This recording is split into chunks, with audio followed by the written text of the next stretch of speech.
Welcome everyone. We are talking about the Chinese and what you should know before you are starting one versus one ranked games with the China. Well, Chinese start is literally very different compared to other civilization I showed recently because you are making an IO first and you can make the meal next to the berries or you can make the meal, let's say, next to your TC. It's just about you where you want to put it, right? So what we are going to do, we are bringing the six villager to that meal. We are boosting with an IO, immediately boosting it with an IO.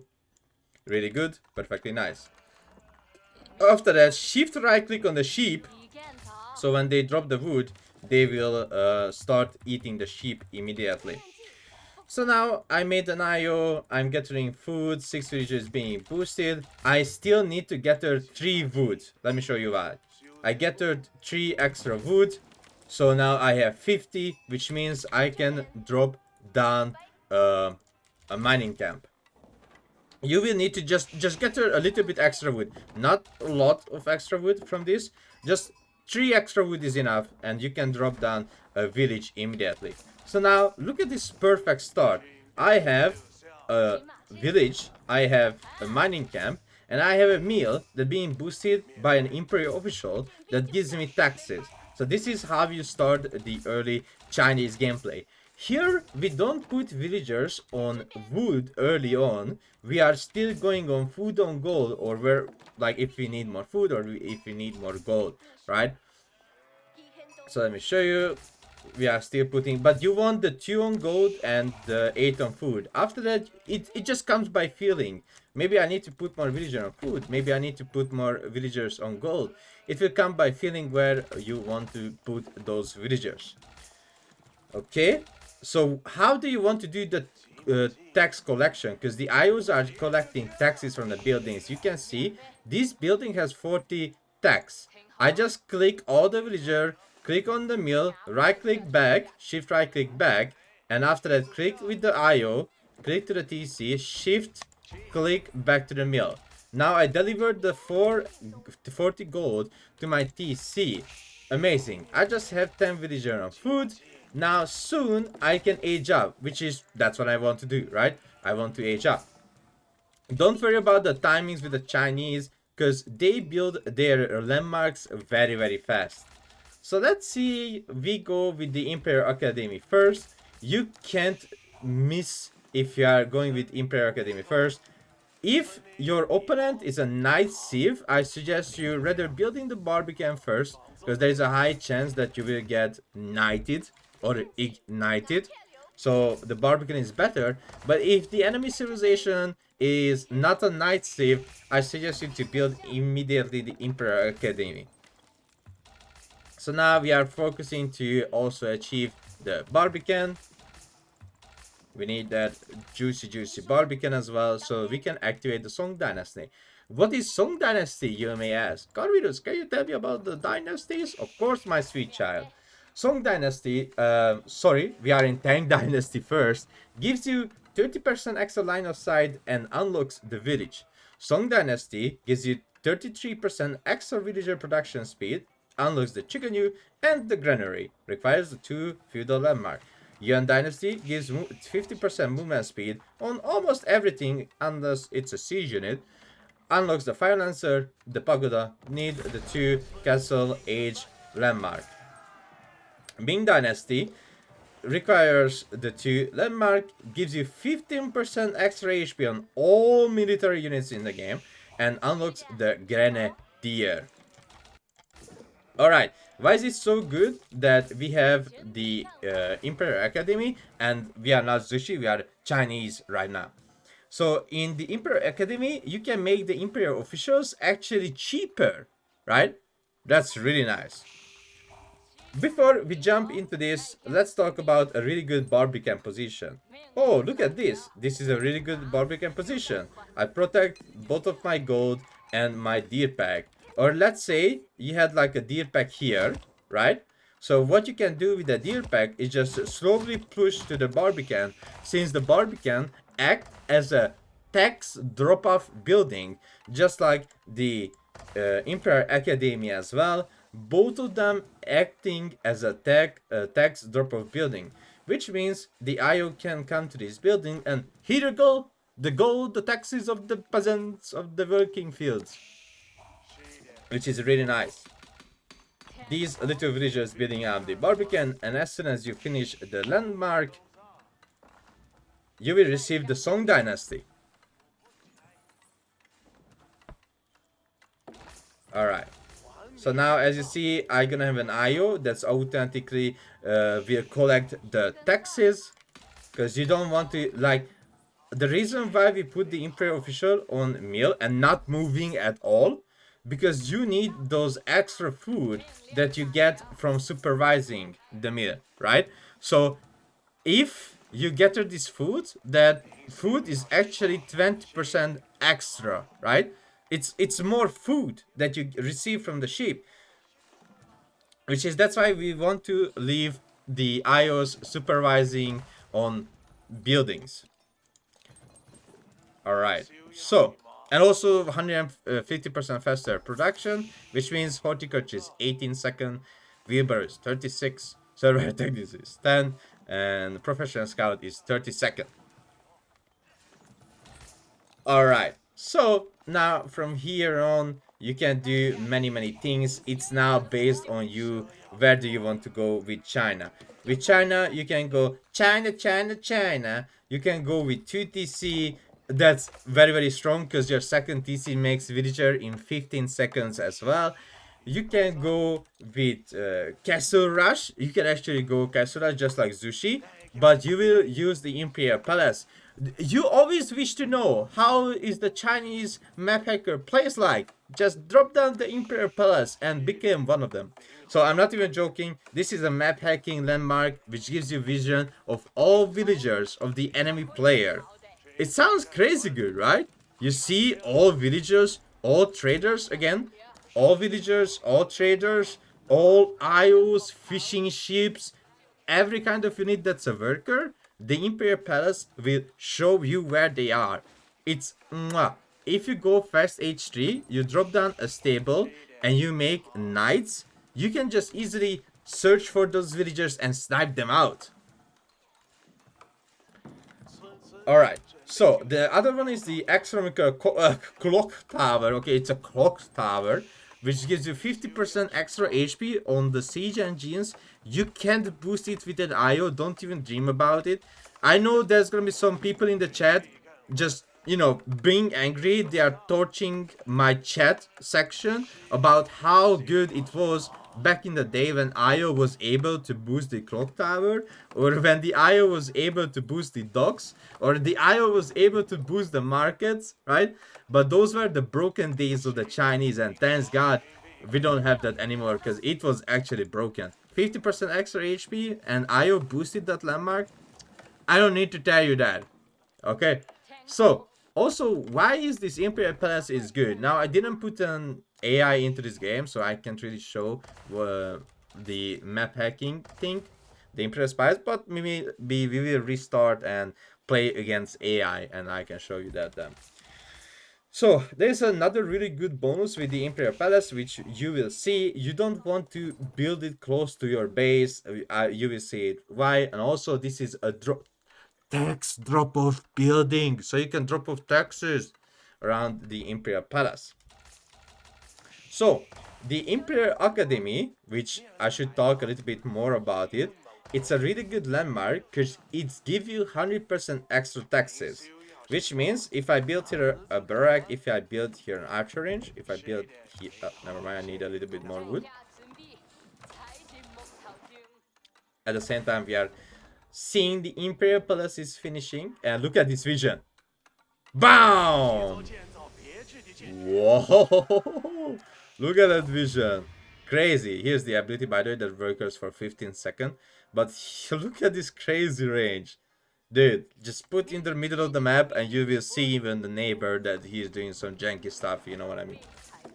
Alright, so let me show you what is the difference between putting a production building in the inside of the Imperial Academy range and what's happening if you put it outside.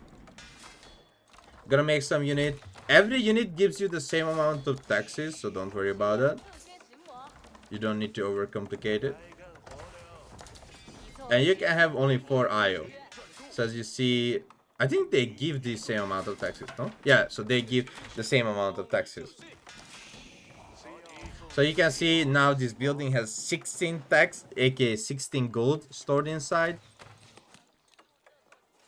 And you will see this building has 4. So this building gives you 8 gold, and this building gives you 4 because it's not inside of the range of the Imperial Academy. Well, many pro players or semi-pro players like to build their military buildings around the Imperial Academy, but let me tell you something. I actually tested it, and listen to this. I was building granaries, mills, and everything around the Imperial Academy, and with Yuan Dynasty, I was capable of making 1000 gold per minute. Okay, did you hear what I said? I was capable of getting tax collection of 1000 gold per minute only from taxes. How did I do that? Let's say you put here a granary, which is the special Chinese breeding that gives you 10% gathering speed.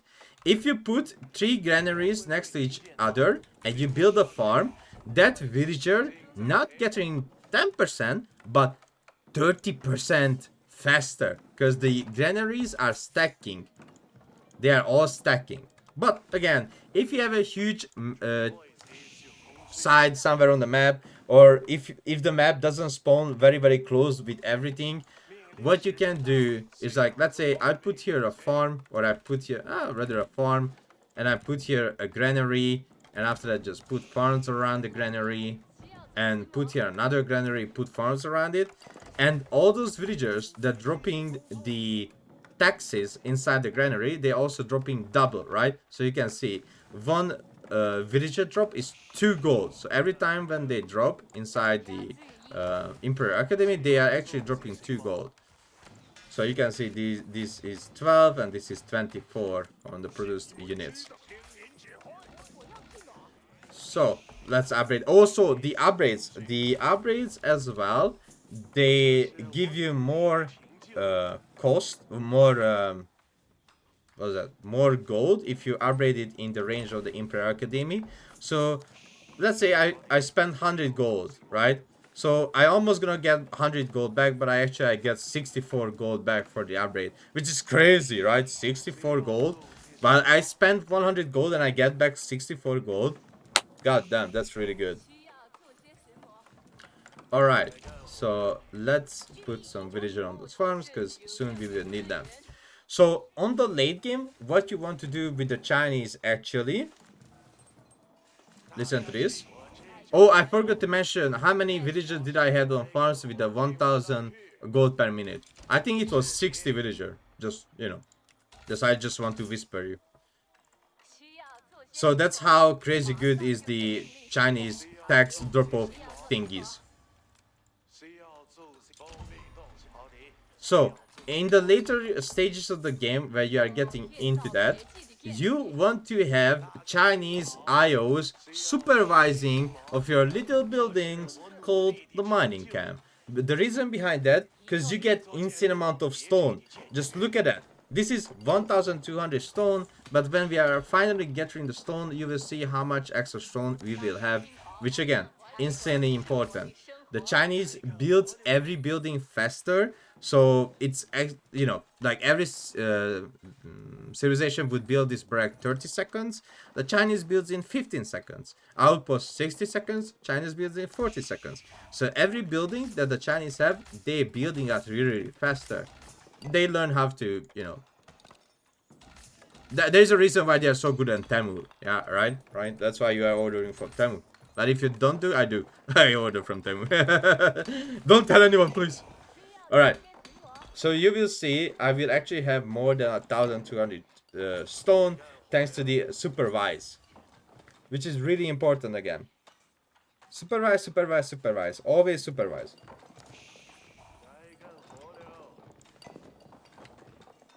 Alright. So I'm getting all the stone and in the end, as you can see, you will receive 1440 stone. Amazing. That's what we were looking for. Which is really good, because now I can build a keep, right? And I can build an extra TC if I want to. Or I just get an extra stone and I can build 2 keep. So this is how crazy is the supervising for your buildings. But now let's say I build an extra TC. Because how do we feel, you know, Victor Nation? Third Nation. Alright. So now let's speed up a little bit the things, because I introduce you all the little bit important things a little bit. Let's go and speed up everything. Alright, so now we have a special unit, which is the Palace Guard. This is a weaker Manatorm on armor, but way faster on movement speed, and that's why this unit is insanely good. 1.38 movement speed instead of 1.12, and all the other stats same as the Manatorm, but they have less armor again. Shiganyu, really good unit. Like, they are taking down armor units as well. Can you stack supervision? No, you can't stack supervision because that would be broken as hell. So you can't. You can't just supervise one building only. That would be broken. That would be like more than 60% in the end, or more than 100%.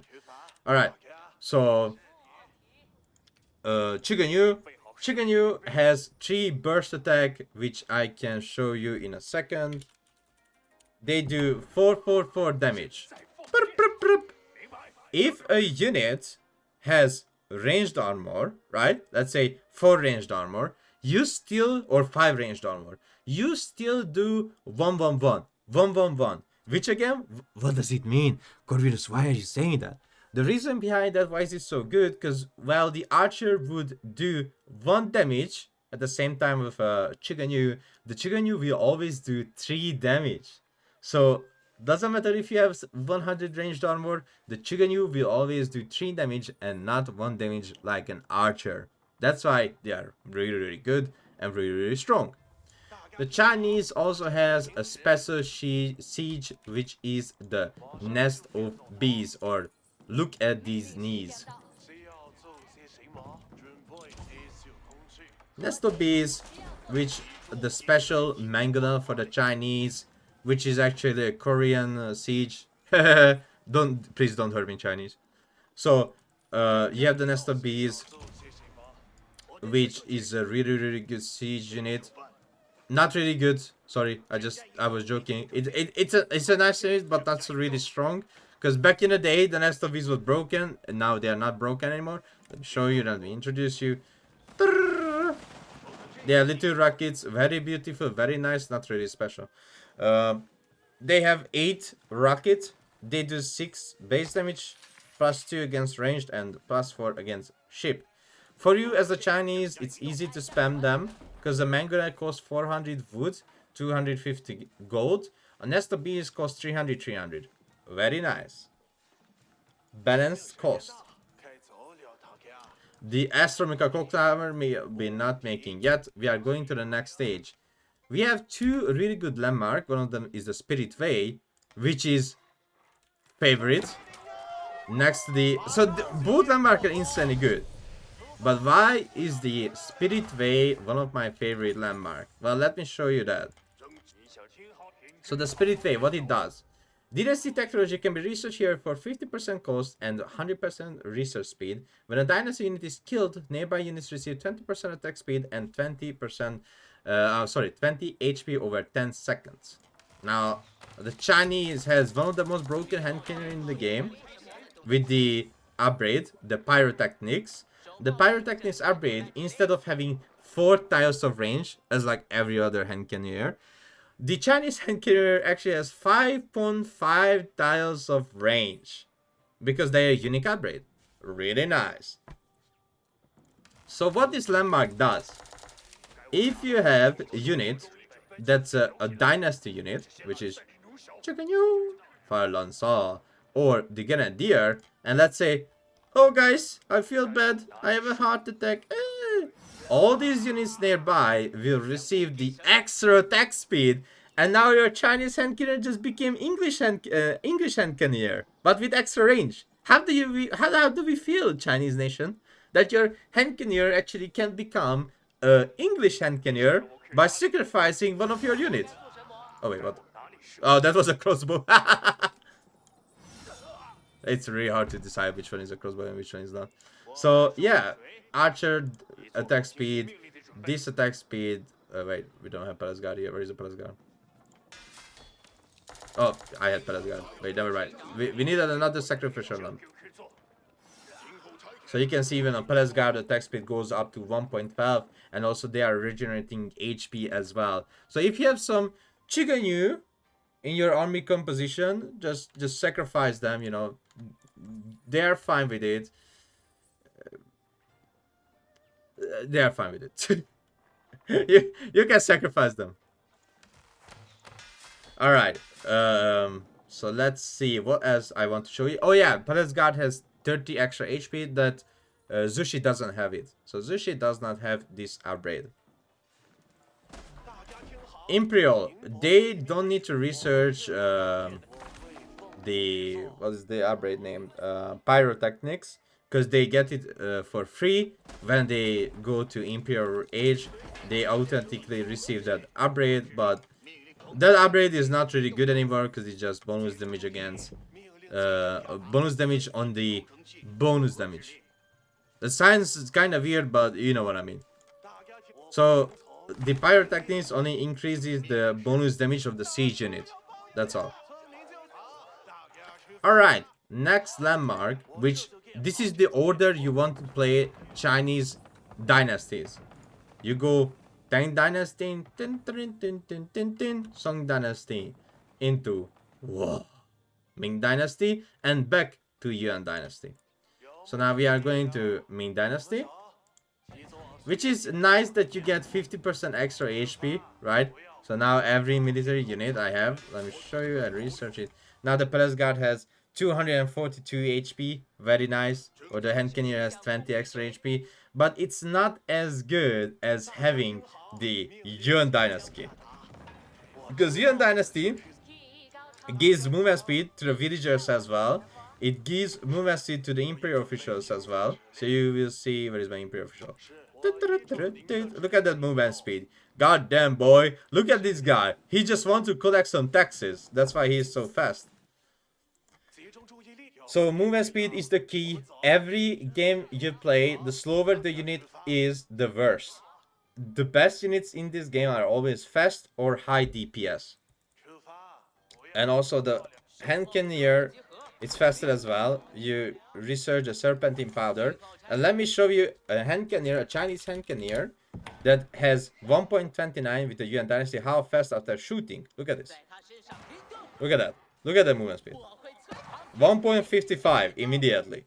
So it's much easier to kite with the Chinese Hand Cannoneer, because look at the movement speed, you speedy little goblin. How fast it is. Shoot and run. God damn it, Chinese Hand Cannoneer. They have everything. They have faster attack speed while sacrificing a dynasty unit. That dynasty unit can fire lancer as well, or grenadier. Let me show you as well, just in case. Boom.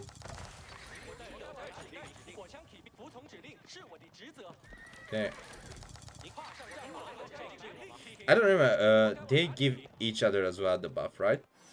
Oh yeah. So now you see the Fire Lancer has 1.62 attack speed, and it doesn't change the torch attack speed, but it changes the normal attack speed. Yep. Wait, what? Wait. Oh, is it a bug? Wait, it doesn't change the attack speed. Huh? Let me kill one around the Hand Cannoneer. It changed it for the Hand Cannoneer, but back in the day it used to change the attack speed. Oh, so it doesn't change the attack speed for cavalry units anymore. Oh, back in the day they changed the attack speed of cavalry units. Okay, that's a change I didn't know, and during the guide I just found another bug. Amazing. This is just like the Ottoman. I was making the Ottoman guide and I just found the cavalry archer bug. Alright, and also you will see grenadiers. which is not as good as the Zushi Grenadier. They are not bad, but not as good as Zushi Grenadier. They are giving the attack speed buff as well. And you can see they have 1.38 attack speed when the sacrificial lamp is being activated, and it goes back to 1.62. Now there is one more unique thing with the Chinese that people are not abusing, and I'm so sad. Even those semi or pro players who are building walls, I'm not looking at you, Vem, right now, don't worry. You can actually use the wall for the Chinese to boost your damage. Did you know that? So right now this bad boy has 48 damage. Wow. 48 damage and 6.5 tiles of range. Insane. Grenadier, same. 15 damage with 4 tiles of range. Because they receive this. Wait, which one is that? Oh, here you go. The long wall. All units standing on walls gain 25% range damage. It comes from the gate wall gatehouse. Must be built over stone walls, comes with a nest of bees and placement, and provides 25% range damage to all units on walls. So what you can do, put a Chuganyu, sacrifice Chuganyu, and you have one of the most busted hand cannoneer in the game. Look at that shit. Holy hell. 48, 1.79 attack speed. It's like a OTD hand cannoneer, but with more range. You can do that with crossbow, you can do that with archer as well, or Chuganyu on the wall. That you can put those units and they will receive the extra damage. If I read correctly, only ranged units, right? Yeah, only ranged damage. Okay. So yeah, these are mostly the things about Chinese. Astronomical Clock Tower is just a landmark that gives you extra HP on the siege. You can see 315. This one is 195, while this one is 130. So just extra. Okay. So just extra HP they have when they come out of the landmark. This is really nice to have really strong siege. You can see 6-6. Oh my god, what the hell? Developers, chill a little bit. 444, never mind. This one 444, the other one is 666. Never mind. So that's their HP, and also the unique upgrades for the Chinese. Nest of Bees receives 2 additional rocket, which is nice, and the attack speed of the bombas by 33%. One thing I've forgot myself as well that I want to check. I don't think it's work on siege units. Yeah, so it doesn't work on siege units. Only unit that has a soul, you know what I mean. That's why spirit way, because only soul, you know. All right, so yeah, that's the Chinese siege. Now I can show you that it will shoot 10 rockets instead of 8. Okay, chill Chinese music. I know it's good.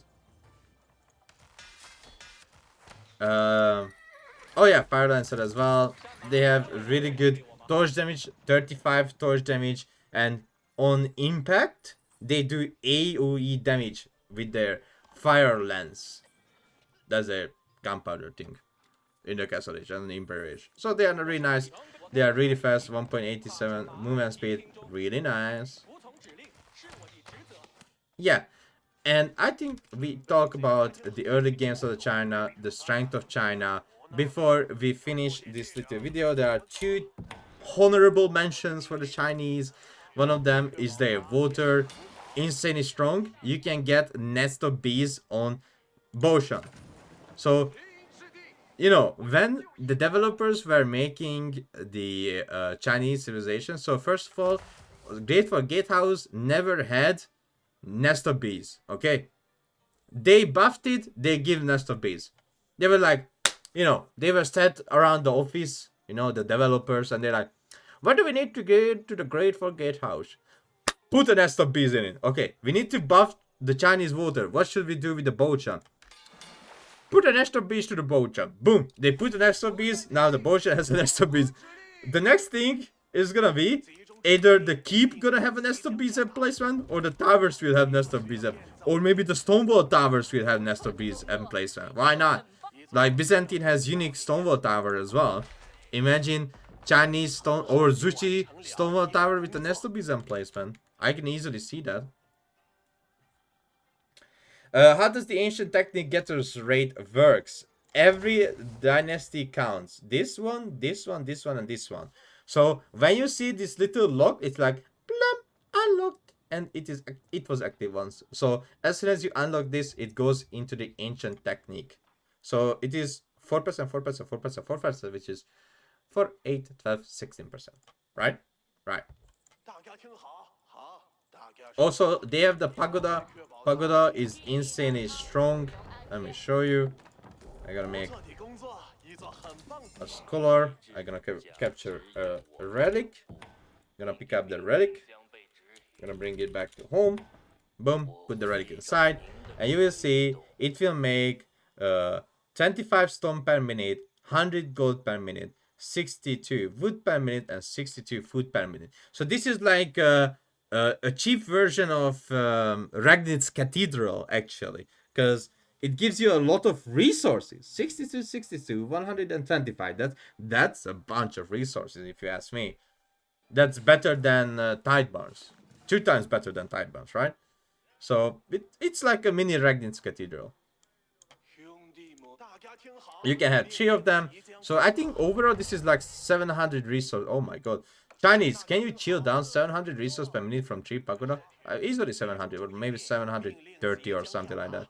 So a bunch of resources per minute, which is really nice. I think I mentioned everything. They don't have any uniqueness in the blacksmith. Yep. So I told you everything about the Chinese. I showed you how to play early on with the Chinese. So I hope you're gonna enjoy it on the ranked ladder next time that you play with the Chinese.